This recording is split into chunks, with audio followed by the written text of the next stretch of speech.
culture is no longer just an HR thing.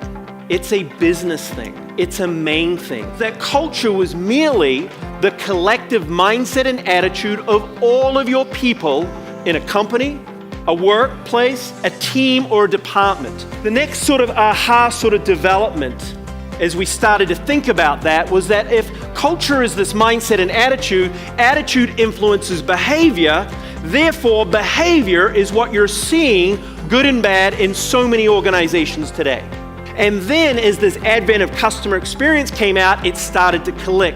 Because if you go online today and look to see what your customers are talking about in terms of customer experience, it is almost 70% of all comments online, good or bad, are not just about the product, they're not about the place, they're not about the process, they were about the people. Specifically the attitude of the person who is taking care of them.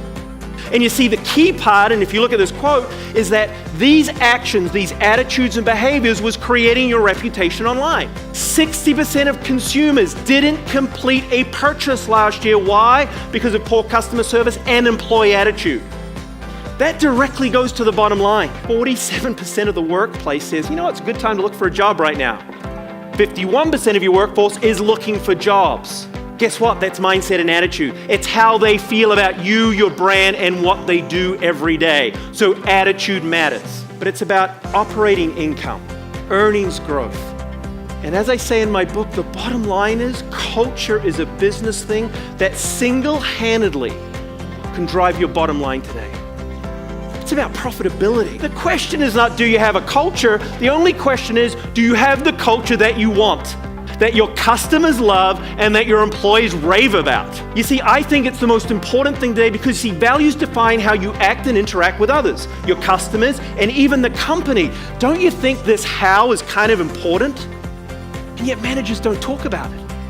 We have to get them to understand that it's critical that how we do business is just as important as how much business we do. Orientation is day one. And I was with a gentleman called Horst Schulze. You may have heard about him with the Ritz-Carlton Hotel Company. It was awesome. And he said, and I'll never forget it, the first day on the job is your one chance to set the priorities for their career or time with you. But what does that mean? Well, what do you introduce on day one?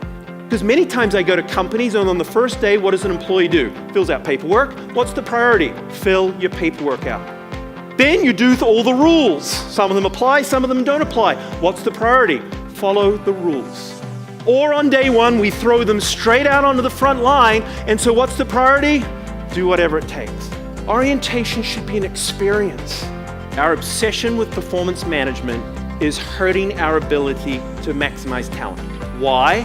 Because we connect performance and management together. Now, I'm all about managers. Managers are great. But if you look up the definition of management, it talks about controlling and making decisions. And I want you to think about that. Because we're so obsessed with performance management, what we do is we control someone's performance and we make decisions for them. How stupid is that if we've selected great people? So we've got to stop managing performance. We have to enable it and then empower it. What do? Hire good people, give them a great orientation, enable them through the right training, the right information, and the right tools. And then let them go. In fact, most employees today see meetings as a complete waste of their time. Yet for us old people, we still like our meetings because it makes us feel good that we're ticking the boxes. But remember, communication is about understanding.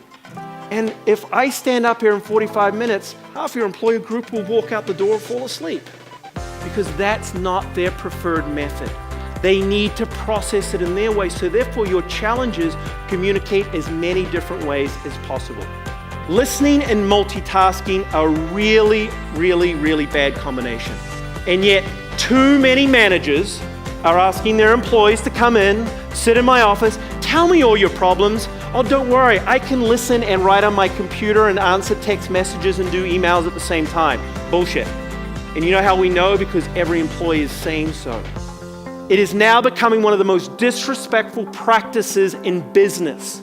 We don't listen anymore. We're pretend listening to everyone because we're so addicted to the smartphones and computers and tablets.